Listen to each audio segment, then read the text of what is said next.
कृपया चैनल को सब्सक्राइब करें। धन्यवाद। सच्चे मन से करो मां अन्नपूर्णा का ध्यान, उनकी कृपा से भर जाए जीवन और जहान।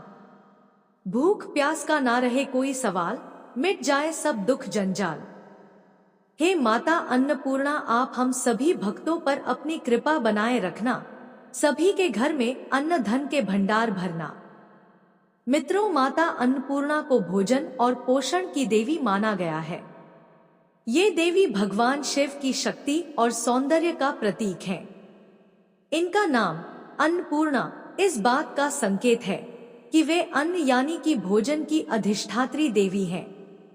उनके बारे में मान्यता है कि वे कभी किसी को भूखा नहीं रहने देती और हर जरूरतमंद को भोजन उपलब्ध कराती है, सभी जीवों का पालन पोषण करती हैं।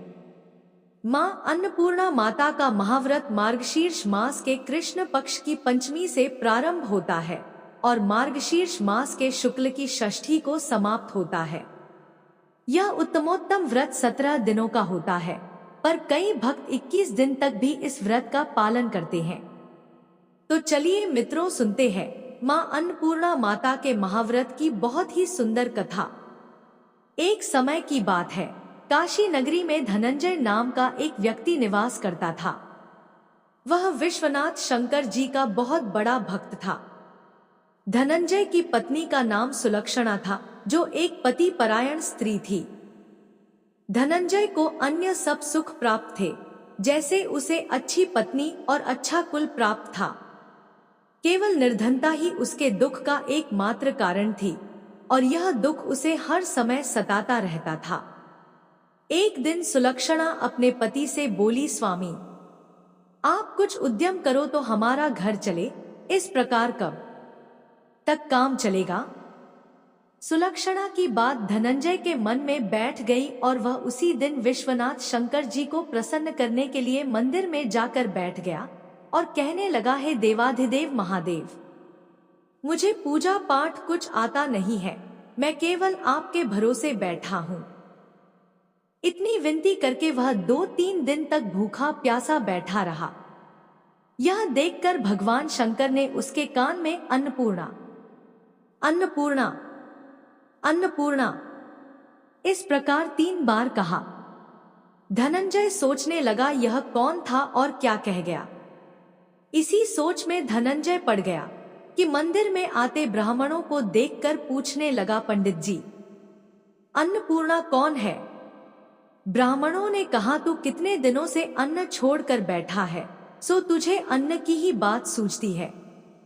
जा घर जाकर अन्न ग्रहण कर। इतना सुनकर धनंजय घर गया और अपनी स्त्री से सारी बात कही। वह बोली, नाथ, चिंता मत करो, स्वयं शंकर जी ने यह मंत्र दिया है, वे स्वयं ही इस रहस्य का खुलासा करेंगे। आप फिर से जाकर उनकी सच्चे मन से आराधना करो। धनंजय फिर जैसा का तैसा बिना भोजन किए पूजा तपस्या करने बैठ गया। रात्रि के समय में शंकर जी ने दर्शन दिए और कहा कि तू पूर्व दिशा में चला जा और अन्नपूर्णा का नाम जाप करते जाना। धनंजय ने यही किया और वह रास्ते में जाते हुए मां अन्नपूर्णा का नाम जपता रहा। रास्ते में फल खाता, झरनों का पानी पीता जाता। इस प्रकार कितने ही दिनों तक चलता गया। वहां उसे चांदी सी चमकती वन की शोभा देखने में आई और एक सुंदर सरोवर देखने में आया। उस सरोवर के किनारे कितनी ही अप्सराएं झुंड बनाए बैठी हुई थी। उनमें से एक अप्सरा कथा सुनती और बाकी सब अप्सराएं मिलकर मां अन्नपूर्णा की जय इस प्रकार बार बार कहती थीं। यह अघन या मार्गशीर्ष मास की उजेली रात्रि थी और आज से ही व्रत का आरंभ था। जिस शब्द की खोज करने धनंजय निकला था, वह उसे वहां वो शब्द यानी कि अन्नपूर्णा सुनने को मिला। धनंजय ने उनके पास जाकर पूछा, हे देवियों, आप यह क्या करती हो? उन सब ने कहा, हम सब मां अन्नपूर्णा का व्रत करती हैं। धनंजय ने पूछा, अन्नपूर्णा व्रत पूजा करने से क्या होता है? यह किसी ने किया भी है? इसे कब किया जाए? कैसा व्रत है और कैसी विधि है? मुझसे भी विस्तार पूर्वक बतलाओ। वे अप्सराएं कहने लगी, इस व्रत को सब कोई कर सकते हैं। 21 दिन तक के लिए 21 गांठ का सूत लेना चाहिए। 21 दिन यदि न बने तो एक दिन उपवास करें। यह भी न बने तो केवल कथा सुनकर प्रसाद ले। निराहार रहकर कथा कहें। कथा सुनने वाला कोई न मिले तो पीपल के पत्तों को रख सुपारी या घृत कुमारी वृक्ष को सामने कर दीपक को साक्षी बनाकर सूर्य, गाय, तुलसी या महादेव को भी कथा सुनाए और उसके बाद ही मुख में दाना न डाले, यानी कि भोजन करे। व्रत के दिन क्रोध न करे और झूठ न बोले, जीव जंतुओं को भोजन कराए। धनंजय बोला, इस व्रत के करने से क्या होगा? वे कहने लगी, इसके करने से अंधों को नेत्र मिले, लूलों को हाथ मिले, निर्धन के घर धन आए, बांझी को संतान मिले, मूर्ख को विद्या आए। जो जिस कामना से व्रत करे माँ उसकी इच्छा पूरी करती है। वह कहने लगा, बहनों, मेरे पास भी धन नहीं है, विद्या नहीं है, कुछ भी तो नहीं है। मैं तो दुखिया ब्राह्मण हूँ, मुझे इस व्रत का सूद दोगी? वो बोल, हाँ भाई, तेरा कल्याण हो, हम तुम्हें अवश्य देंगी। ले, इस व्रत का मंगल सूत ले। और इस प्रकार से धनंजय ने व्रत किया। जब व्रत पूरा हुआ तभी उस सरोवर में से 21 खंड की सुवर्ण सीरी हीरा मोती जड़ी हुई प्रकट हुई। धनंजय जय अन्नपूर्णा अन्नपूर्णा कहता जाता था। इस प्रकार कितनी ही सीढ़ियां उतर गया तो क्या देखता है कि करोड़ों सूर्य से प्रकाशमान अन्नपूर्णा का मंदिर है। उसके सामने सुवर्ण सिंहासन पर माता अन्नपूर्णा विराजमान है। सामने भिक्षा हेतु शंकर भगवान खड़े हैं। देवांगनाएं चंवर डुलाती हैं। धनंजय दौड़कर जगदम्बा के चरणों में गिर गया और देवी उसके मन का क्लेश जान गई। धनंजय कहने लगा, माता, आप तो अंतर्यामिनी हो, आपको अपनी दशा क्या बताऊं? अन्नपूर्णा माता बोली, तूने मेरा व्रत किया है, जा पुत्र संसार तेरा सत्कार करेगा। माता ने धनंजय की जहनवा पर बीज मंत्र लिख दिया और अब तो उसके रोम रोम में विद्या प्रकट हो गई। इतने में क्या देखता है कि वह काशी विश्वनाथ के मंदिर में खुद को खड़ा पाता है। इस प्रकार से माँ का वरदान पाकर धनंजय घर आ गया और अपनी पत्नी सुलक्षणा से सब बात कही। माता अन्नपूर्णा की कृपा से धनंजय के घर में धन और वैभव की कोई कमी नहीं रही।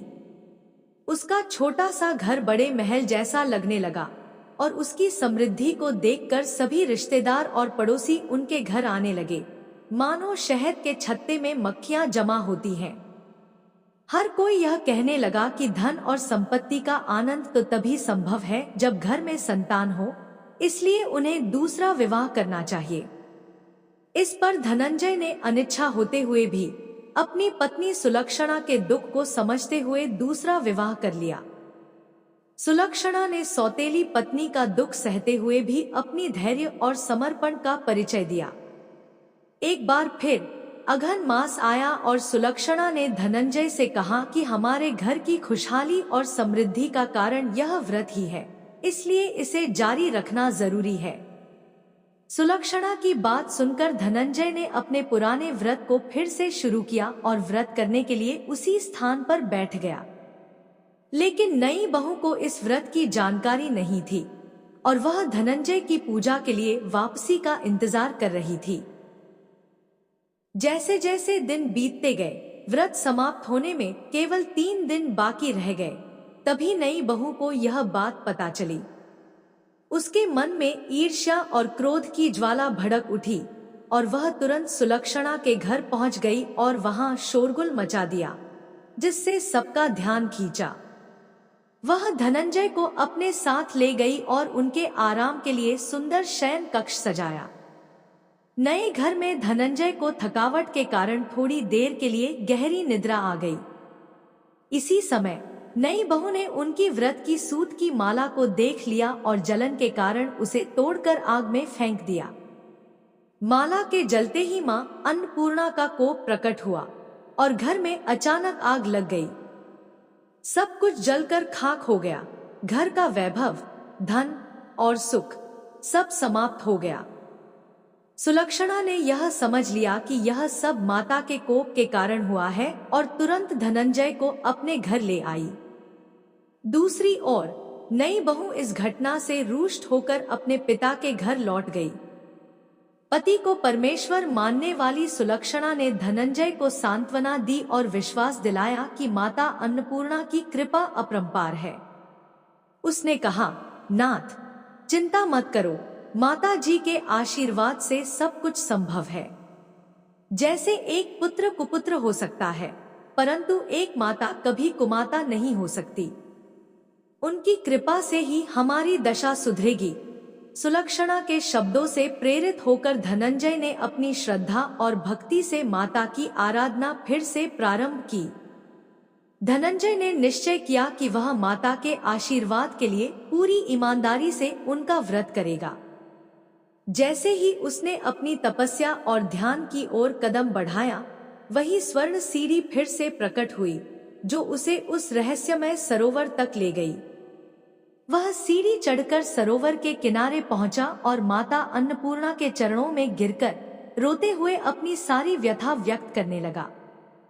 माता अन्नपूर्णा ने धनंजय को अपनी स्वर्ण की मूर्ति दी और कहा, यह मेरी प्रतिमा लेकर उसकी पूजा करना, तुम्हारे जीवन में सुख और समृद्धि का संचार होगा। तुम्हारी स्त्री सुलक्षणा ने मेरे व्रत को श्रद्धा से किया है और मैंने उसे संतान का आशीर्वाद दिया है। उनके इस आशीर्वाद से धनंजय की आंखें खोलते ही वह काशी विश्वनाथ के मंदिर में खड़ा पाया, जैसे उसने एक नया जीवन पाया हो। उसने जल्दी से घर लौटकर अपनी पत्नी को बताया और माता की कृपा का सच सबको बताया।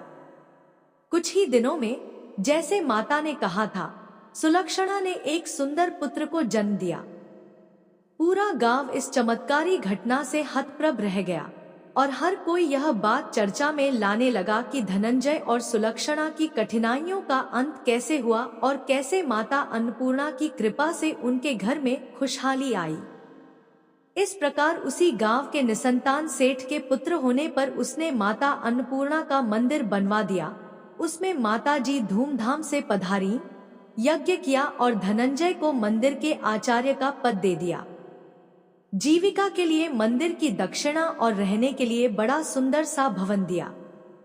धनंजय स्त्री पुत्र सहित वहां रहने लगा। माता जी की चढ़ावे में भरपूर आमदनी होने लगी।